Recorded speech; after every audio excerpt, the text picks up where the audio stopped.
नमस्ते।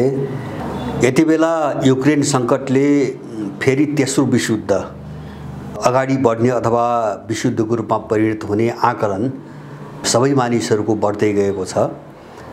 यहाँनिर एउटा बडो गहिरो सवाल के छ भन्छ भने पहिलो विश्वयुद्ध पनि युरोप केन्द्रित थियो, दोस्रो विश्वयुद्ध पनि युरोप केन्द्रित थियो र अहिले पनि युरोपमै केन्द्रबिन्दु बनाएर चाहिँ युरोपलाई केन्द्रबिन्दु बनाएर तेस्रो विश्वयुद्ध अगाडि बढिरहेको अनुमान धेरैले गरिरहेका छन्।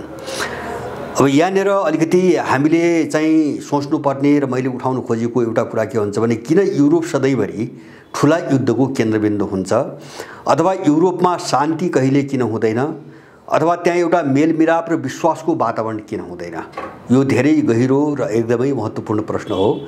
मैले आज यसलाई चाहिँ अलिकति चिरफार गर्नुपर्छ र यसका पछाडिका ऐतिहासिक कारणहरू के छन् अथवा चाहिँ अरू कारण के छन् त्यसलाई अलिकति निहाल्नुपर्छ भनेर यो विषय उठाइरहेको छु। जस्तो युरोपको तपाईको इतिहास हेर्नुहुन्छ भने हामी युरोपको नीतिलाई बुझ्नुको निम्ति उसको जो चाहिँ सभ्यताको विकास हैन, यो पछिल्लो सभ्यताको जुन विकास भयो युरोपको, हामी त्यसको आधारलाई हेर्नुपर्ने हुन्छ।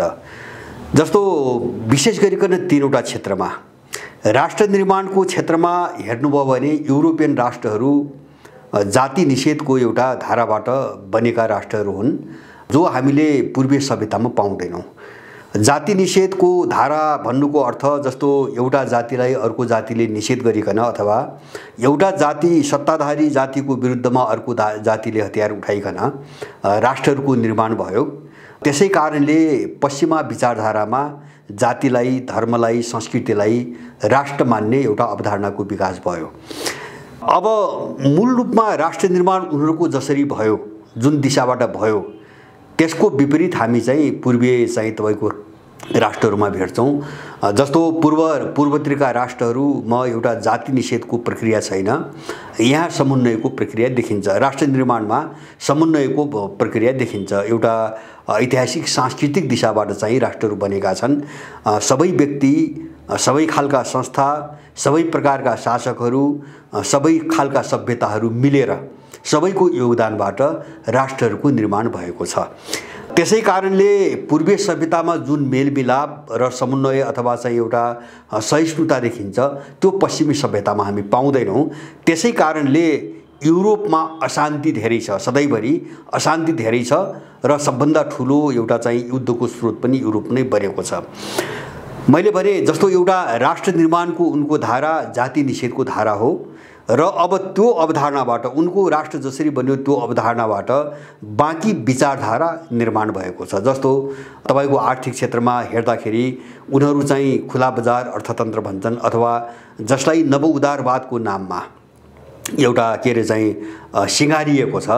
अब यसको सिद्धान्त नै के हो भन्छ भने ठुलाले अथवा सक्नेहरूले नसक्नेहरूलाई चाहिँ तपाईको लुट्नुपर्छ भन्ने सिद्धान्त हो। जस्तो प्रतिस्पर्धा भन्छन्, उनीहरू भाषा अनेक छन्, जस्तो प्रतिस्पर्धा भन्छन् अथवा चाहिँ तपाईको के रे चाहिँ तपाईको खुला बजार भन्छन् अथवा बजारले मूल्य निर्धारण गर्ने भन्छन्।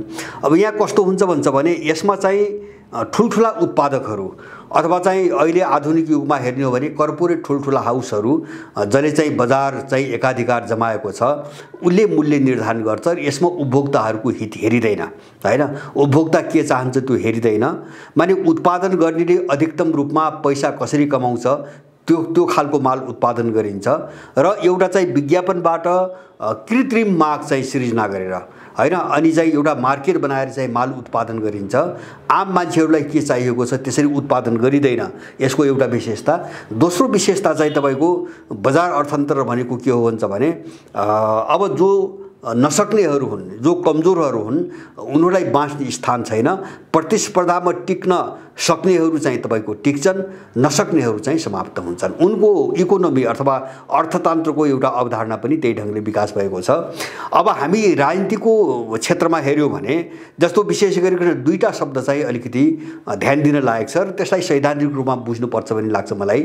जस्तो राजनीतिको परिभाषा उनीहरू कस्तो गर्छन् भन्छ भने पश्चिमाहरूको परिभाषा राजनीति भनेको पावरका लागि, शक्तिका लागि गरिने सङ्घर्ष हो हैन। यहाँ दुईटा चिज छन्, एउटा शक्ति भन्ने कुरा छ र दोस्रो त्यसका लागि सङ्घर्ष भन्ने कुरा छ। भनेपछि यहाँ चाहिँ निषेध छ, यहाँ बर्बरता छ, यहाँ चाहिँ तपाईको लडाई छ, यहाँ तपाईको द्वन्द्व छ राजनीतिको परिभाषाभित्र। यहाँ कहीँ पनि सहिष्णुता, मेलमिलाप अथवा देश समाज नैतिकता भन्ने कुरा छैन। राजनीतिको व्याख्या नै त्यसरी गरिएको छ। र त्यसैगरी जस्तो प्रजातन्त्र भन्दाखेरि कस्तो छ भन्छ भने जस्तो चुनावमा जाने, भोट माग्ने, प्रतिस्पर्धा गर्ने, अब जसले बढी सिट ल्यायो त्यसले चाहिँ शासन गर्ने, नसक्ने चाहिँ तपाईको बाहिर बस्ने। र अब त्यो बाहिर रहेका र सत्तामा रहेकाहरूको बीचमा सधैँभरि तपाईको लडाईँ भइराख्ने, त्यसलाई प्रतिस्पर्धा शब्द चाहिँ प्रतिस्पर्धा चयन गरिएको छ। त्यो भनेको के हो भन्छ भने सधैँभरि चाहिँ तपाईको लडिरहने, झगडा गरिरहने, विवाद गरिरहने र अर्को चुनावमा एउटाले अर्कालाई निषेध गरेर फेरि सत्तामा जाने। अब यो चीजमा दुई तीनटा कुराहरू हामीले चाहिँ राम्ररी ख्याल गर्नुपर्छ। पहिलो कुरो त यसमा प्रजातन्त्रको परिभाषाभित्र निषेध छ। प्रतिस्पर्धा भनेको निषेध हो हैन, एकले अर्कालाई निषेध, मिल्ने होइन, समन्वय होइन अथवा सहकारी होइन, एकले अर्कालाई निषेध गर्ने भन्ने कुरा छ।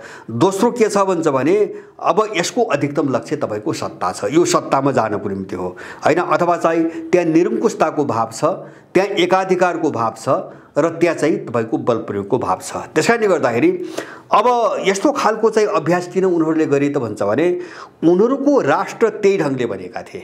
मैले सुरुमै पनि भने उनको राष्ट्र निर्माणको तपाईको प्रक्रिया निषेधको बाटोबाट बनेको थियो। त्यसै कारणले उनीहरूले अर्थतन्त्रलाई पनि निषेधकै अवधारणाबाट चाहिँ आर्थिक अवधारणा विकास गरे र प्रजातन्त्र र राजनीतिलाई पनि उनले निषेधकै चाहिँ एउटा सिद्धान्तबाट चाहिँ तपाईको व्याख्या गरे। र मैले भन्न खोजेको के हो भन्छ भने यसै कारणले गर्दा युरोप कहिल्यै पनि शान्त भएन, कहिल्यै पनि चाहिँ तपाईको स्थिर भएन र यसले ठुल्ठुला युद्धहरू निम्ति आयो। युद्धको स्रोत भनेकै तपाईको युरोप भने जस्तै भयो। अब अमेरिकाको पनि त्यही हो, अलिकति टाढा महादेशमा छ तर सम्पूर्ण विचारहरू र मूल्य मान्यताहरू तिनै छन्। त्यसै कारणले जस्तो अहिले चाहिँ हामी एउटा उदाहरण हेरौँ, यो पश्चिमी सभ्यता अथवा पश्चिमी विचार अथवा निषेधको जो विचार छ यो कति घारक छ, यो स्वभावमै कति अशान्तिको पक्षधर छ, हत्या, हिंसा र एउटा चाहिँ तपाईको अराजकताको पक्षमा छ भन्ने कुरा बुझ्नको निम्ति हामीले एउटा घटना हेरे काफी पुग्छ। जस्तो सन् 90 को दशकमा हैन, आजभन्दा 30 वर्ष अगाडि सोभियत सङ्घको विघटन भयो हैन, सोभियत युनियनको विघटन भयो। विघटन भइसकेपछि झन्नै अब पश्चिमा शक्तिहरूको विश्वमा एकाधिकार कायम भयो। उनको प्रतिद्वन्दी कोही पनि रहेन। अहिलेको चीनको कुनै लेखाजोखा थिएन, एउटा शक्तिको रूपमा हरसाप थिएन, अरू देशहरूको हुने कुरै भएन। रुस छिन्नभिन्न भइसकेको थियो, सोभियत सङ्घ छिन्नभिन्न भएपछि रुस पनि छिन्नभिन्न भइसकेको थियो र ऊ झन्नै एउटा आन्तरिक समस्यामा फसेको थियो। जस्तो चाहिँ तपाईको के अरे चाहिँ आन्तरिक द्वन्द्वमा पनि फस्यो र वरिपरिका छरछिमेकीहरूको द्वन्द्वमा पनि रुस फस्यो। त्यस्तो अवस्थामा पनि हामीले ध्यान दिनुपर्ने कुरा के हो, त्यस्तो अवस्थामा पनि अमेरिकन नेतृत्वको पश्चिमी जगतले नेटोको विस्तार गर्न र संसारभरि आक्रमण गर्न छोडेन। हामीले सामान्य हेर्दाखेरि जब अर्को प्रतिस्पर्धी रहँदैन हैन, अथवा चाहिँ पश्चिमाहरूको निम्ति चुनौती रहेका कुनै पनि देश अगाडि नरहेको बेलामा विश्वमा शान्ति हुनुपर्ने, उनले शान्ति बहाली गर्नुपर्ने, उनले चाहिँ अब चाहिँ तपाईको युद्धका सम्भावनाहरू अब अन्त्य भए, अब त्यस्तो प्रतिस्पर्धा छैन, त्यसकारणले शान्तिको वातावरण बनाऊ भनी पहल गर्नुपर्ने। तर त्यो भएन, उल्टो के भयो भन्छ भने संसारभरि उनीहरूले यसरी बेलगाम आक्रमण सुरु गरे कि त्यो इराक चाहिँ तपाईको माथिको आक्रमणबाट सुरु भयो, 90 मा इराकको आक्रमणबाट सुरु भयो। अनि त्यसपछि बिस्तारै युगोस्लाभियालाई छिन्नभिन्न बनाए, उनले चेकोस्लोभाकिया छिन्नभिन्न बनाए। अब रुसभित्र आन्तरिक चाहिँ तपाईको युद्ध गराए हैन, मुस्लिमहरू चेचेन्याको विद्रोह भयो, 2 पटक चेचेन्या विद्रोह भयो। त्यसपछि अब के अरे जर्जियालाई उकासे, हुँदा चाहिँ बिस्तारै चाहिँ सुडानलाई समाप्त पारे उनीहरूले, ठुलो युद्ध गराएर सुडान समाप्त पारे। र आज हामीले संसारका धेरै देशहरूमा तपाईको सिरिया हेर्छौँ, लिबिया हेर्छौँ, अथवा चाहिँ अहिलेको इराक हेर्छौँ, अथवा चाहिँ तपाईको हामी लेबनान हेर्छौँ, अथवा चाहिँ सोमालिया हेर्छौँ, जताततै उनीहरूले आक्रमण गरे हैन। भियतनाम युद्ध त धेरै पहिलेको कुरा हो, त्योभन्दा अगाडिको कुरा हो। माने यस्तो उनीहरूले किन गरे त भन्दाखेरि त्यो उनको सभ्यता हो। हामीले यो कुरो राम्रोसँग बुझ्नुपर्छ। किन उनको सभ्यता पश्चिमाहरूको के हो भन्छ भने जहाँ चाहिँ ईर्ष्या छ, जसमा द्वेष मात्रै छ, जसमा घृणा मात्रै छ, जसमा तपाईको प्रतिस्पर्धाको नाममा चाहिँ द्वन्द्व र युद्ध मात्रै छ। त्यसै कारणले युरोप कहिले पनि शान्त भएन र मलाई लाग्छ यो कहिले पनि शान्त हुँदैन। यदि अब मैले पहिले पनि भनेको थिएँ, यदि तेस्रो विश्व भयो भने पनि युरोपबाटै सुरु हुन्छ, त्यो एसियाबाट हुँदैन वा अर्को कुनै महादेशबाट हुँदैन। जस्तो हामीले हेरिरहेका छौँ, यहाँ पनि ठुल्ठुला एउटा देशहरू यस्ता छन् जो सधैँभरि शत्रुभाव राख्छन्। जस्तो जापान र चाहिँ तपाईँको चीन, अथवा दक्षिण र उत्तर कोरिया, इन्डिया र पाकिस्तान, अथवा इन्डिया र चीन, यस्ता खालका सम्बन्धहरू धेरै छन् यहाँ पनि। अब बीचबीचमा सानातिना लडाइँ पनि हुन्छन्, अस्थायी रूपमा केही दिनका लडाइँ पनि हुन्छन्, तर एकले अर्कोलाई मेटाउने गरी वा त्यसलाई विश्वस्तरमा फैलाउने गरी त्यस्तो शत्रुतापूर्ण कोणबाट यो क्षेत्रमा युद्धहरू भएका छैनन्। र अहिले युक्रेनकै सङ्कटलाई हेर्ने हो भने पनि इन्डिया, रुस वा चीनका बीचमा, त्यति मात्रै होइन, इन्डिया र पाकिस्तानका बीचमा पनि एक खालको समझदारी हामी देख्छौँ। यद्यपि त्यो अव्यक्त छ हैन, त्यो सिधा दुई देशका बीचमा देखिँदैन, त्यो अप्रत्यक्ष रूपमा देखिन्छ। तर एक खालको चाहिँ समझदारी, एक खालको निकटता र अन्तर्राष्ट्रिय मुद्दाहरूमा कमसेकम पनि युद्धका मुद्दाहरूमा एक खालको चाहिँ तपाईँको समझदारीको वातावरण देखिन्छ।